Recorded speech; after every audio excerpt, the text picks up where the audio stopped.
I need to address something that I feel like nobody in the service industry talks about. We are never taught to sell. And that's why you're scared of it. You were never taught it. Like mastering sales will make you more money than any other skill. You know what we're taught to do? And it's so beautiful. We're taught to serve. We're taught to be good at our craft. We are taught to show up, do beautiful work, make people feel amazing, and somehow magically the business would grow. Nobody taught you this. And for a while, maybe I did it too. Like referrals came in, books filled up, things felt good. But then you hit, it's happened to me a couple times, a ceiling. And you're like, wait, why did the growth stop? And you suddenly realize that like just being talented alone is not the same as being profitable. And most of us were never given this training. We were never given that second piece. So when a client throws an objection at us, it's too expensive. I need to think about it.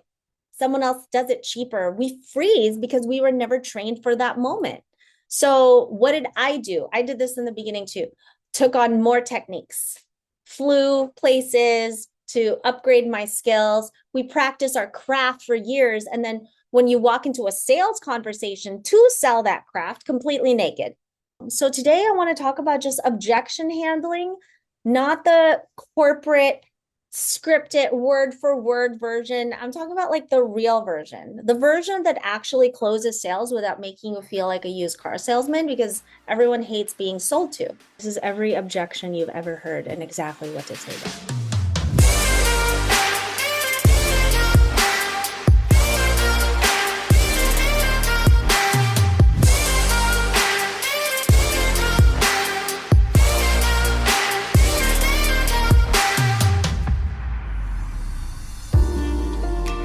I have to say, sales is such a fun skill to learn. Not only is it valuable, who here is like afraid of sales? Sales excites me, but who here like feels a little afraid of it? Sales is so much fun. Sales is so much fun. Like, let me tell you newsflash, okay? Like mastering sales will make you more money than any other skill. I believe in it so much. It will improve your relationships. It'll improve your parenting skills. It's not manipulation. No, no, no. It's also like, it's like you're going to be other people's therapists. If a sales call ever felt like therapy, you're doing it right, right? It's beautiful. It's such a beautiful skill to learn. And so my job today is to help you fall in love with that. Because let me tell you something that took me an embarrassingly long time to figure out. I used to be the girl that would hear an objection and immediately like, what the heck? I just like start shrinking. Someone would say that's too expensive. And I would just literally start apologizing for my own prices. Like, sorry, yes, let me explain why I charge that. Let me go ahead and justify myself. Well, I know, but honestly, like I like slowly die inside. Let me explain why I charge what I charge. It's like, why do we need to do that? And I know I'm not alone in this because I talk to you guys every single day who are doing the exact same thing, discounting, over explaining, chasing, following up like so many times, even after they've ghosted you, sending a just checking at like 9 p.m., like as if that's not embarrassing. I feel like discounting is embarrassing now. Discounting, that's embarrassing. Over explaining, chasing, that's embarrassing. Like we've all been doing it wrong. So today I want to talk about just objection handling, not the corporate scripted word for word version. I'm talking about like the real version, the version that actually closes sales without making you feel like a used car salesman, because everyone hates being sold to, right? And that's why we don't do it. But here's what I know to be true after 15 years. Ugh, that's weird. 15 years doing this. Objections are not rejections. All they are, if you really think about the objection, it's just a request for certainty from you. And once you understand that, everything changes. They just haven't made up their mind because they just need more certainty. It's like, hey, can you be more certain? Because why are they still on the call? Why are they hitting you up in the DMs? Why? Why are they still there? They're looking for certainty. They're looking for somebody to solve their problem. So before we get into like the scripts and the exact words to say, I need to address something that I feel like nobody in the service industry talks about. We are never taught to sell. And that's why you're scared of it. You were never taught it. You know what we're taught to do? And it's so beautiful. We're taught to serve. We're taught to be good at our craft. We are taught to show up, do beautiful work, make people feel amazing, and somehow magically the business would grow. Nobody taught you this. And for a while, maybe I did it too. Like referrals came in, books filled up, things felt good. But then you hit, it's happened to me a couple times, a ceiling. And you're like, wait, why did the growth stop? It's just like, I love growth, right? And you suddenly realize that like just being talented alone is not the same as being profitable. And most of us were never given this training. We were never given that second piece. So when a client throws an objection at us, it's too expensive. I need to think about it. Someone else does it cheaper. We freeze because we were never trained for that moment.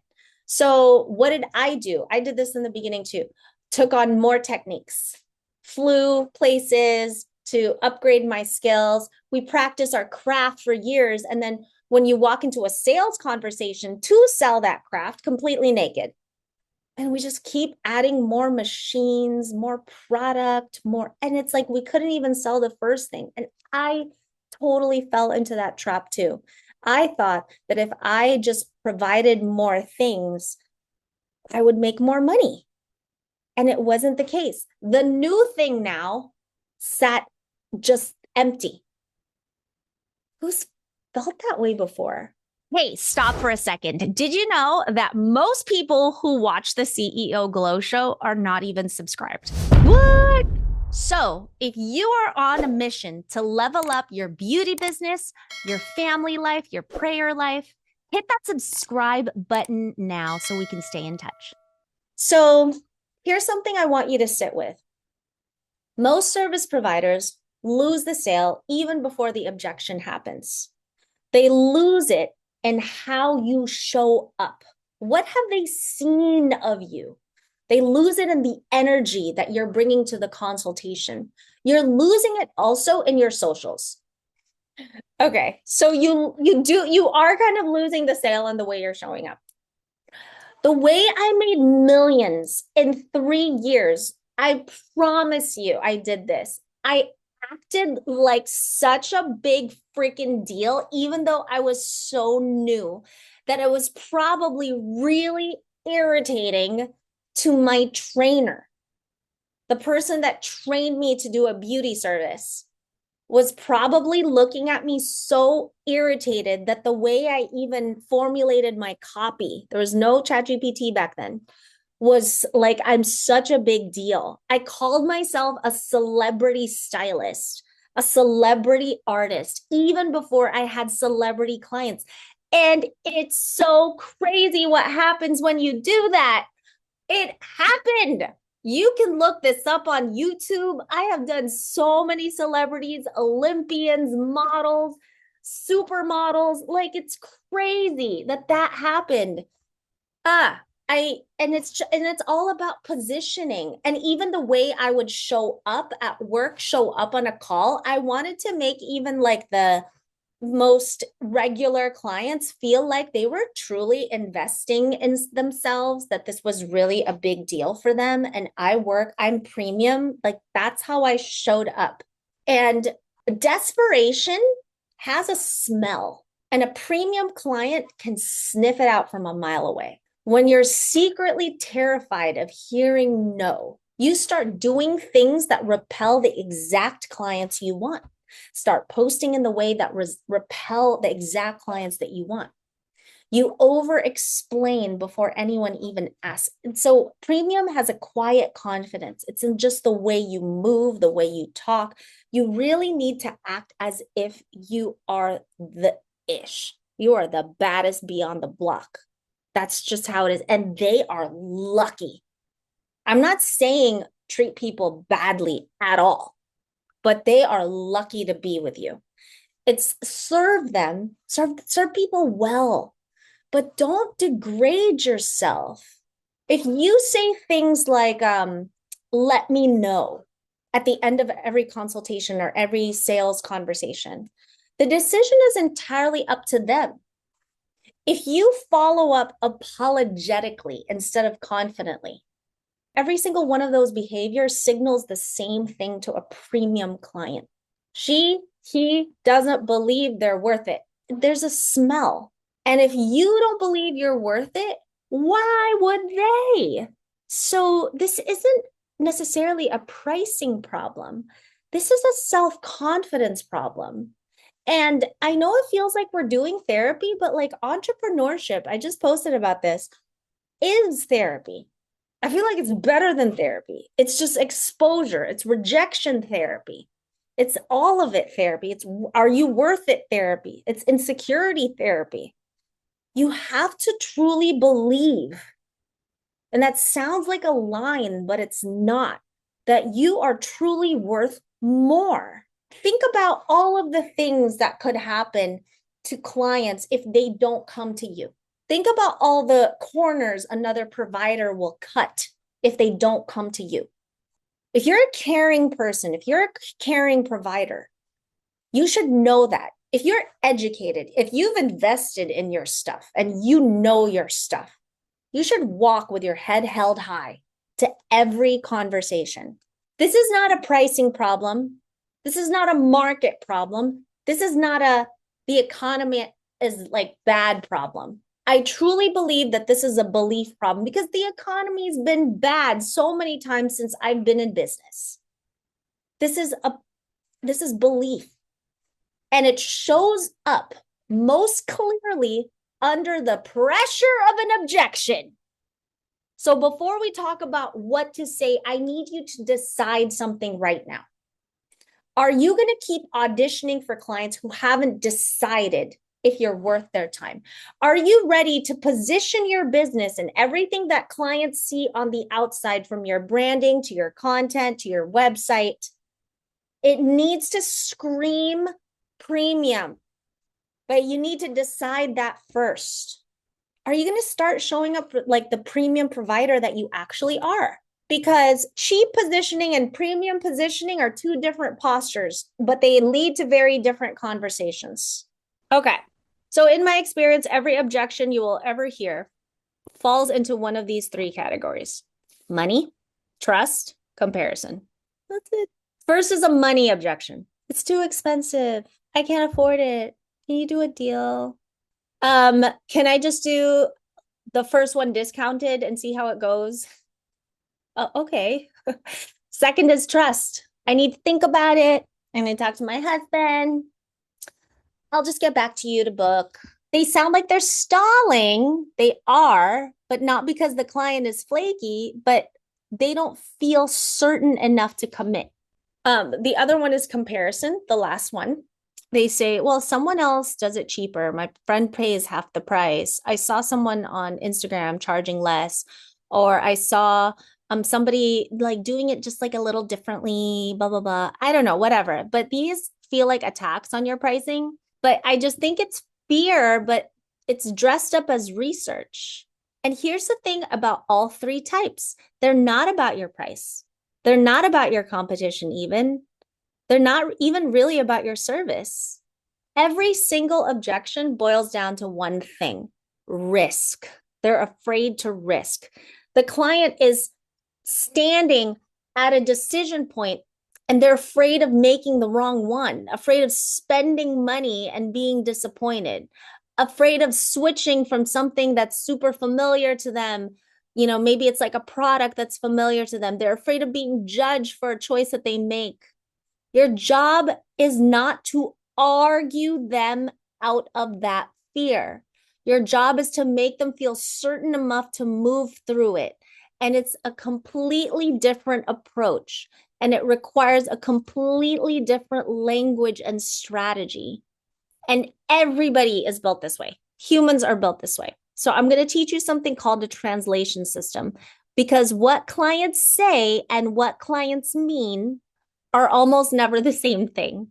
When you learn to hear what they actually mean, you stop reacting to the surface objection and start responding to the root of it. So let me give you a few examples. When a client says that's too expensive, What they actually mean is, I'm not yet convinced that the result is worth the investment. That's it. They are not broke because they walked in with a Cartier bracelet, a Stanley cup in another, and a $12 latte, and they drove in a nice car, right? They're uncertain. So instead of defending your price, you ask questions. Ask the question, okay, I understand it's too expensive. Always agree. But you should say, compared to what? What would make you feel like it was completely worth it? Compared to what? Now they have to tell you what they actually need to feel confident, and then you can give it to them. What are you comparing this to? So when a client says they need to think about it, what they actually mean is, I have a question I haven't asked you yet. There's something unresolved. Think about it. Think about what? They're thinking about the price. They're thinking about, is this going to work for me? Right? They're thinking about what? They have some sort of doubt that they haven't voiced to you. And if you end that conversation, let them walk out that door with that unresolved doubt, they're not going to think about it. They're going to move on. So instead of saying, of course, take your time, get to the root. Okay. This isn't just a script. I want to teach you how to think, not just what to think. Don't just memorize something. So when people say they need to think about it, it's usually one of two things. It's either uncertainty about the results or uncertainty about the investment. Which one feels more true to you right now? So when you do that, it uncovers the real fear. Are you uncertain in the results? Oh, okay. Let me show you a testimonial. Let me show you a before and after of somebody with your exact skin tone. Let me show you somebody who has the same exact this, and just show them. It gives you an opportunity to tackle that. Which one? That question is such a game changer. I've watched it stop people mid exit over and over again, hundreds of times, because suddenly they're not allowed to be vague anymore. And it's wild to me how many people are just like walking around completely like they're an autopilot. They're not really driving in the seat in the driver's seat of their lives. And then there comes a service provider that's actually asking them real questions, and they're like, "Well, oh, you need me to pinpoint it?" Because they haven't even pinpointed it. You're helping them make a decision. You're helping them get closer to your goals. As a salesperson, you have to realize that you are the gatekeeper to their problems being solved. That's a seat of power. So let's say a client says, can I just do the first one discounted and see how it goes? So what they actually mean is, I don't fully believe in the result yet, and I want you to carry the risk for me. Did you hear that? That's what they mean. I want you to carry the risk for me. They want you to financially absorb their doubt, time, money, everything. Just financially absorb their doubt.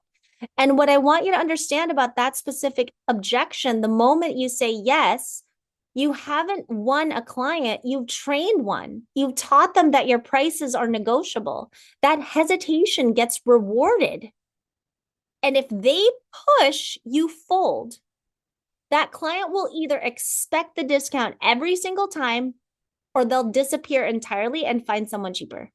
So instead of saying, oh, yeah, sure, I'll do that, here's what you say instead. You say, always agree. I totally understand wanting to feel confident before committing. Well, what specifically would you need to see to feel safe, to feel sure that this is right for you? If you say that, you didn't lower the price. You're trying to find the root of the objection. Again, I'm trying to teach you how to think, not just what to say. Always try to get to the root of it. So when you say that, you move the conversation from cost to commitment, and that's the whole game. I want to talk about also why the Socratic method, why questions are more powerful than just telling them the pitches. When you pitch, when you go into sell mode and start listing the reasons why you're worth it, you put the client on the defensive. They feel sold to. And nobody likes feeling sold to. But when you ask great questions, you make clients feel heard. You make them feel like you're helping them process. You're on their side. You're trying to understand. You're not just trying to extract money from them. The wild part is when you ask the right questions, the clients sell themselves. They start talking about what they want, what they've tried before, what didn't work, what they're hoping for. And with every answer they give you, they're building the case in their own mind for why they need exactly what you offer. You didn't convince them, they convinced themselves. You just asked better questions than anyone else has. So there's three questions I want you to memorize. The first is this: what is it about what you have now that you'd never want to give up? I would use this when someone says they already have something they're happy with or they're comfortable where they're at. It opens up the gap between what they have and what they actually want. So the second question would be, what would need to be true for this to feel like an easy yes? I love that question because they're telling you the answer. Use this one like someone's hesitating or stalling. It forces them to just define their own criteria for confidence. And then you can take a look at that criteria that they give you and either meet it or help them realize that it's already been met. Never ever pitch features without asking questions first, asking the right questions first. And this is true even in like when somebody calls your studio and is inquiring, get to the questions. Don't just get to the price. That's the end. The third thing I want you to memorize is, what's the cost of staying where you are? Not the price. The price is what you pay now. The cost is what you pay later. So use this carefully only when the timing feels right, though. But this question is so devastating in the best way because most clients have never actually calculated what it's costing them to stay stuck, right? What's the cost of staying exactly where you are? And then when they do the math, oh, lack of confidence. Oh man, I have that red carpet that I'm supposed to go to in a couple of weeks that I don't feel super confident for. Oh man, if only, what's the cost? So when they start doing the math, your price stops looking expensive and it starts looking like a solution. Remember this your whole life: questions close and features push people away because it's pitchy. Always ask questions. And let me be really direct with you guys for a second because there are phrases that service providers say every single day that are absolutely destroying their close rate. They don't even know it because these phrases sound polite. They sound professional. They sound like you're being respectful of the client's time. But what it's actually communicating is weakness and lack of leadership. The famous "let me know." This puts the entire burden of the sale on the client. It says, I'm going to sit here and wait and hope you come back to me. Premium providers don't let people know. Premium providers guide people through education to a decision by asking the right questions. You probably also said something like, take your time. No, no, that's the enemy of a sale. Not because you should pressure people, but because life happens and I don't have time to answer your questions later because you're going to forget.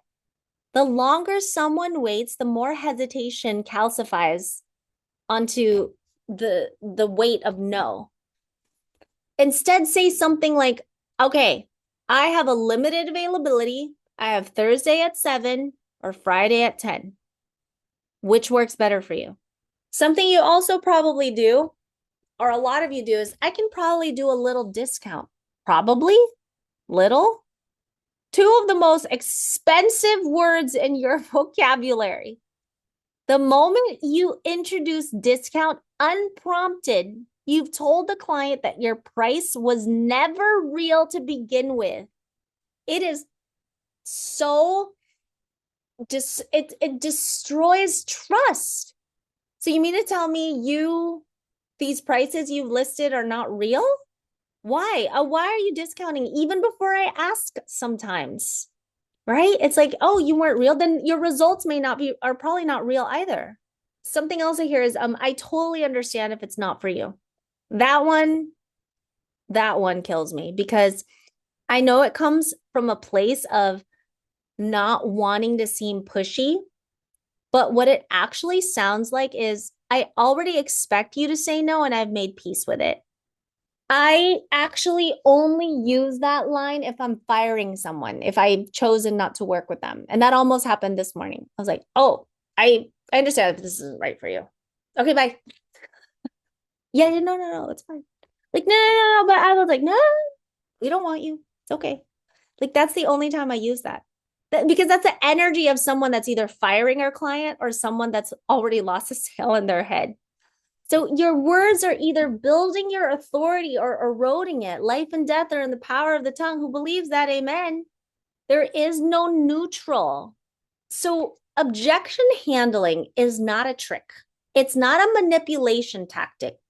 It's about guiding someone to the answer. And most of the time, you are that answer. Guiding somebody to the yes. It's about showing up with so much certainty, so much clarity, so much confidence in your value that the client's doubt doesn't stand a chance. It is an argument between you. If you guys have partners, right? If you're married, whatever, boyfriend, girlfriend, I'll bet you argue with your significant other harder than your clients because it's just a transfer of certainty. It's just certainty. It's like, no, no. Who's going to be more certain in this conversation? My husband's very certain. And so it's crazy at our house. I'm like, no, I'm more certain than you. No, no, no, Sheila, I'm more certain than you. But it's the same thing with a client. When you're following up with a client and they say like, hey, I've decided to go in another direction and you truly feel this way, ask them like, listen, Samantha, how can I say this without offending you?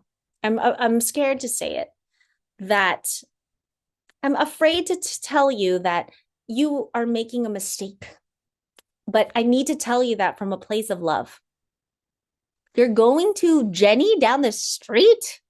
What? I've seen her reviews. I was in class with her. I know she cuts corners. I know she does. I know she don't wash her hands. I know she don't bleach her towels. Like sanitation is like a real thing. And yeah, I've seen like other providers cut corners on that, and it's dangerous.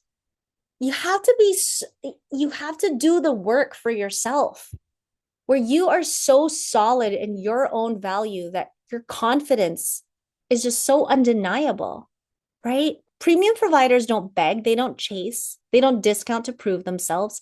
They ask great questions, they hold their price, they lead the conversation with authority, and they trust that the right client is the one who's actually ready, right? They're going to recognize what they're looking at. The right clients recognize it. They're like, oh, confidence. I'm confident. You're confident. Let's be besties. I like this place. There's a smell. There's like a feeling. The clients who haggle you down and make you fight for every sale are not your clients. I know. Okay, goodbye. Goodbye. Listen, I learned this on Shark Tank the other day. Let me give you a little tip. Actually, I think it's pretty huge.